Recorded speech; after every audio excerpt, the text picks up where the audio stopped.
Alors maintenant, on va essayer de comprendre un petit peu comment fonctionne DaVinci dans les grandes lignes. Je vous invite après cette vidéo, voilà, à tout décortiquer par vous-même. On va essayer de comprendre les fondamentaux. Donc DaVinci, bon, à la base, c'est un logiciel d'étalonnage. C'est vraiment le numéro 1 en termes d'étalonnage. C'est aussi un super logiciel de compositing, plutôt axé VFX via Fusion. Puis finalement, aujourd'hui, tout a été regroupé, on peut le voir tout en bas. Il y a média, cut, montage, fusion, etc. Donc le média, le module média, principalement, c'est là où on va venir effectivement faire la sélection de nos rushs. Donc ici, par exemple, on a plusieurs éléments. Donc ici, espace de stockage, il suffirait de cliquer. Outil clone, il suffirait de cliquer. Et à chaque fois, finalement, que je clique sur un onglet, ici, ça m'ouvre en fait son panneau. Donc par défaut, on se retrouve un petit peu dans ce cas de figure. Donc il suffirait de se dire, voilà, j'ai envie, par exemple, de venir créer un futur montage. La première chose que je vais faire, c'est déjà, ici, venir déposer les rushs sur lesquels j'ai envie de travailler. Donc il suffirait effectivement d'aller les localiser et de se dire, voilà, où est-ce que je veux aller chercher un petit peu tout ça. Ici, bon, on a des raccourcis, il suffirait effectivement de taper ce qu'on veut pour le trouver plus facilement.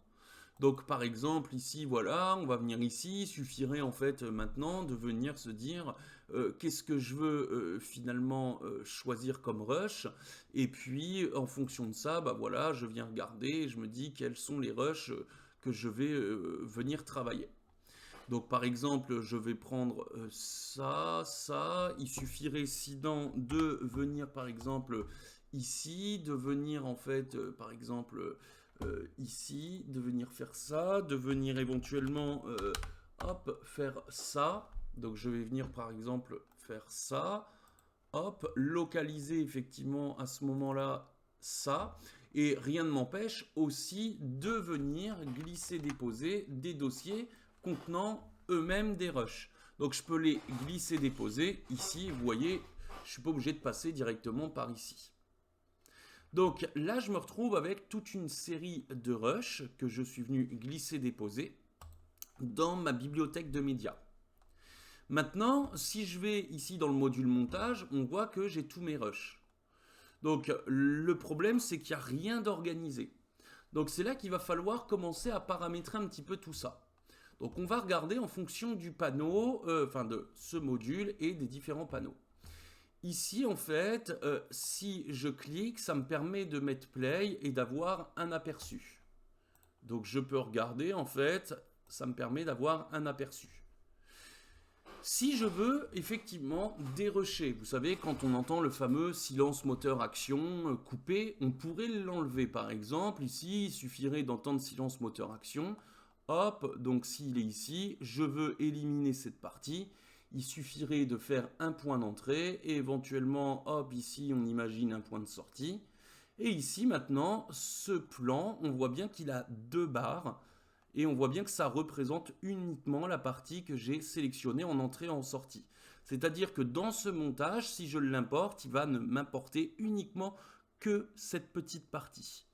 Rien, bien entendu, c'est pas irréversible. Je pourrais créer sur le banc de montage une extension pour récupérer le reste. Donc voilà un petit peu comment ça fonctionne. Alors après, ici, on voit qu'on n'a pas de son, on n'a pas d'indication de son. Il suffirait aussi d'aller dans ici audio pour voir que le vumètre ici n'est pas activé, donc on voit bien qu'on n'a pas de son rattaché à cette vidéo. On a les métadonnées qu'on vient de voir dans la vidéo précédente ici. Voilà, si je clique sur n'importe quel plan, j'ai tout un tas d'informations en me disant l'emplacement, en me disant le nom, en me donnant aussi l'encodage, la cadence d'image et sa résolution. Je retrouve des informations. Ici, je pars de 0, j'arrive à 317. Autrement dit, j'ai 318 frames, étant donné qu'on compte le 0.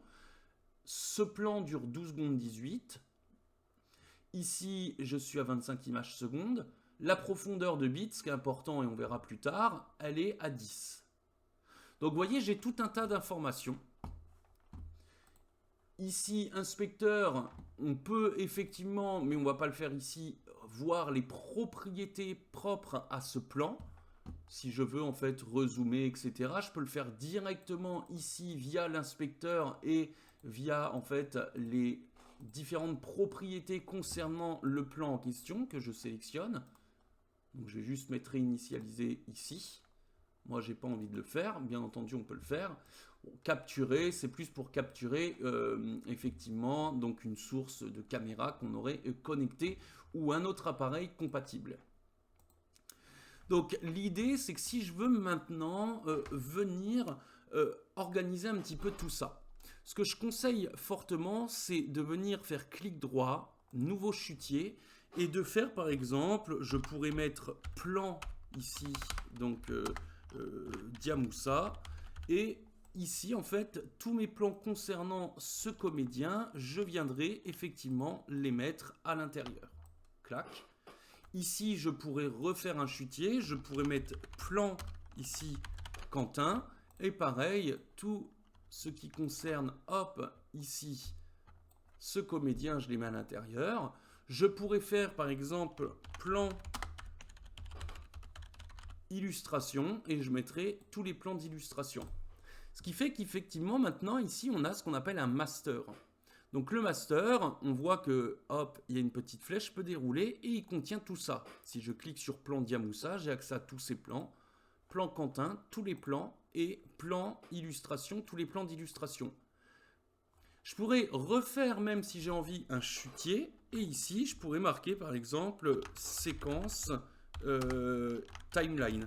Alors, ceux qui arrivent de l'univers Adobe Premiere, faites attention, on appelle ça juste une séquence. Alors que dans DaVinci, on appelle ça une timeline. Et ici, on verra que je viendrai effectivement à l'intérieur créer tout simplement mes différentes séquences de travail, autrement dit, mes différentes timelines, mes différents montages. Montage ceci, montage cela, etc.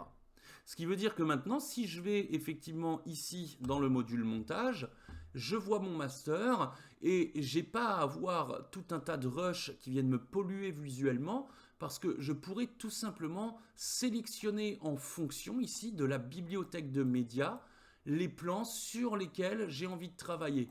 Je fais mon montage, j'ai envie de sélectionner maintenant un plan concernant tel comédien, hop, je clique sur plan Diamoussa et je choisis en fait le plan comédien. Je veux travailler sur un plan d'illustration, je viendrai chercher un plan d'illustration. Donc c'est beaucoup plus simple en fait, effectivement, de venir travailler comme ça dans, ici, la bibliothèque de médias, d'importer ces plans, créer des dossiers. On pourrait même aller encore plus loin, créer des sous-dossiers, par exemple plan Diamoussa. Je pourrais créer plan Diamoussa, gros plan Diamoussa en fait, plan large, plan américain, ceci, cela. On pourrait aller encore plus loin. Bon, voilà, après on comprend l'idée.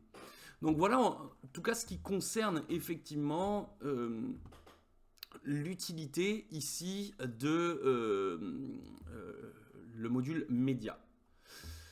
Le module cut, il est un petit peu plus particulier. Alors, on peut l'utiliser effectivement pour deux façons. Soit de venir dégrossir la masse, trier et dégrossir la masse si on a un gros montage avec différentes prises, prise 1, prise 2, prise 3. C'est vrai qu'on pourrait tout faire ici à partir du média et il suffirait effectivement de glisser en fait ça et de regarder. Et là en fait on voit que c'est pas le curseur qui avance sur la timeline mais c'est tout simplement la timeline qui se déplace réellement. On voit qu'en fait c'est la timeline qui se déplace. Et puis on pourrait venir faire un gros tri, vraiment couper à la hache les grosses parties avec un peu plus en fait de compréhension sur ce qu'on est en train de venir travailler plutôt que de venir le faire par exemple, je sais pas, ici par point d'entrée et sortie. On pourrait travailler plus précisément. Souvent, effectivement, on essaye de comprendre l'utilité du cut. On peut aussi, si on a envie, aller encore un peu plus loin, venir faire un montage, mais pas un montage trop développé, faire un montage, on va dire, pour aller rapidement à l'essentiel. Le module cut, on pourrait se dire, voilà, j'ai un montage à faire, je veux aller à l'essentiel, j'ai pas envie de passer en fait par le montage. Je retrouve ici des transitions, des titres, des effets. Voilà, tout ce qu'il faut pour faire un montage assez rapide, pas trop mal, hop, et puis d'aller surtout à l'essentiel. Donc le module cut, il peut avoir plusieurs utilités, il n'est pas mauvais, on retrouve plein de choses. Maintenant, voilà, quelle utilité on veut en avoir. Il y en a qui aiment, par exemple, ce module cut, l'utiliser pour aller à l'essentiel et faire un montage très rapide. Il y en a qui vont l'utiliser, par exemple, pour effectivement venir dégrossir ici un montage, des plans, etc. pour mieux le travailler ici par la suite dans justement le module montage. Donc le module montage, là on est vraiment au cœur donc du sujet parce que le module montage, il est composé en fait pareil de plusieurs onglets. Donc bibliothèque de médias qu'on a vu tout à l'heure, des effets. Il suffirait en fait de cliquer sur les effets où je vais avoir accès à tout un tas d'effets. Donc on peut venir indexer en fonction ici de notre bibliothèque de médias. On a une sonothèque. Donc je peux venir télécharger tout un tas en fait d'éléments audio. Ici en fait je peux afficher ou pas en bout de ma timeline ici le mixeur. Je retrouve mes métadonnées ici. Donc si je sélectionne un plan, je vois que j'ai mes métadonnées. J'ai le fameux panneau inspecteur qu'on reviendra en fait plus en détail par la suite ici, donc pour travailler les propriétés, que ce soit à la vidéo, à l'audio, aux effets, donc etc. Je peux effectivement switcher, alors faites attention, c'est en fonction, vous voyez, si je veux de vue, je ne vais pas pouvoir. Pourquoi? Parce que j'ai non seulement la bibliothèque ici et j'ai l'inspecteur. Donc ici, je peux switcher en deux vues ou une vue. Si j'affiche par exemple deux vues mais que je mets l'inspecteur, je retrouve qu'un seul panneau. Donc faites attention de la disposition dans laquelle vous vous retrouvez. Et ici, j'ai ma fameuse timeline avec mes pistes. Ici, en fait, j'ai ma timeline avec les pistes. J'ai une icône ici où il y a marqué affichage au pluriel de la timeline. Et effectivement, faites attention, j'ai affichage de la timeline où je vais pouvoir superposer les timelines. Donc, timeline 1, je pourrais avoir la deuxième, je pourrais avoir la troisième, etc. Donc, si je décoche, ça ne me l'affiche plus.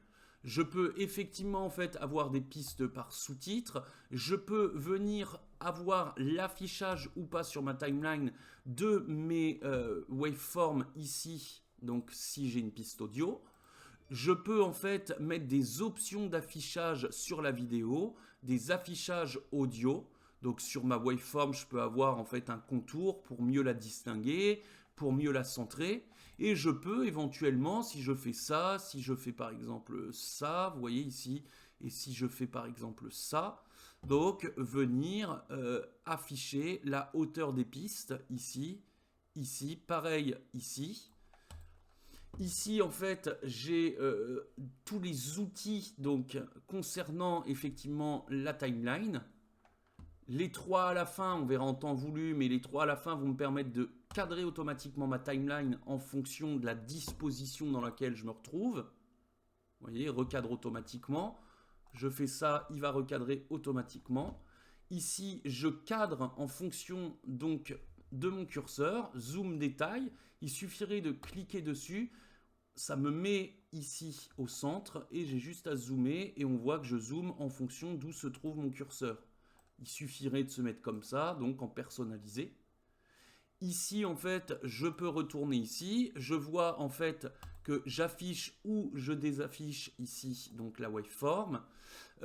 Ici, affichage, elle s'affiche sur le bas, elle s'affiche sur le centre avec ça. Elle s'affiche des deux côtés au centre. Elle met un contour pour mieux la distinguer, etc. Pareil, tout ça, on le verra en temps voulu. On fait un tour très rapide. Fusion, on le verra en temps voulu, mais ça se présente comme ça. C'est un système nodal et pas d'empilement de calque, comme par exemple dans After Effects. Là, on est plus dans une logique type nuke.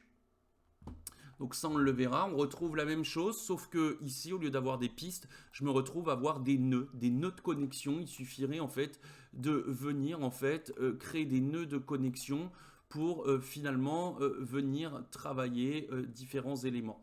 Donc vous voyez ici par exemple, je vais mettre une caméra et on se dit ah ça marche pas. Il faudrait en fait venir connecter d'une certaine manière les éléments. Bon, là ça marche pas. Il faudrait venir connecter. Bon c'est tout un voilà un espèce de schmilblick hein, le système nodal pour comprendre comment ça marche. Pareil on y viendra en temps voulu. On a ici le module étalonnage. Alors là, c'est pareil, c'est du système nodal, mais on peut retrouver effectivement notre petite timeline ici. Il suffit effectivement de cliquer sur plan, timeline. On retrouve les plans dans l'ordre de notre montage.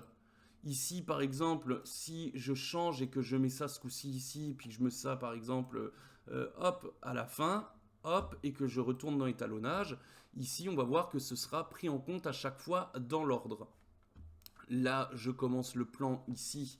Donc pour l'afficher, c'est ici. Pareil, on verra en temps voulu, mais on survole vite fait.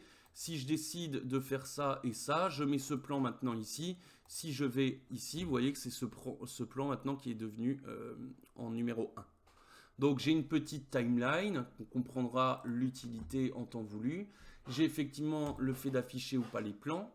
Je peux afficher en fait la galerie, je peux afficher des luttes, pareil, qui sont liées donc à l'étalonnage, ma bibliothèque de médias. Ici le système nodal ou pas, parce qu'on voit que c'est un petit peu comme dans Fusion. On retrouve effectivement un système nodal, donc en soi qui n'est pas très compliqué. Et puis ici on a tous nos outils qu'on verra en temps voulu hein, concernant tout simplement notre interface étalonnage. Ici, on peut retrouver en fait tous les scopes avec la parade, etc. C'est ultra complet. Ici, un module audio. Donc là, pareil, un gros module audio pour retravailler vraiment les sons. On a tout ce qu'il nous faut pour vraiment traiter de l'audio vraiment de façon assez poussée. Et puis, on a le module exportation, comme son nom l'indique, pour venir exporter.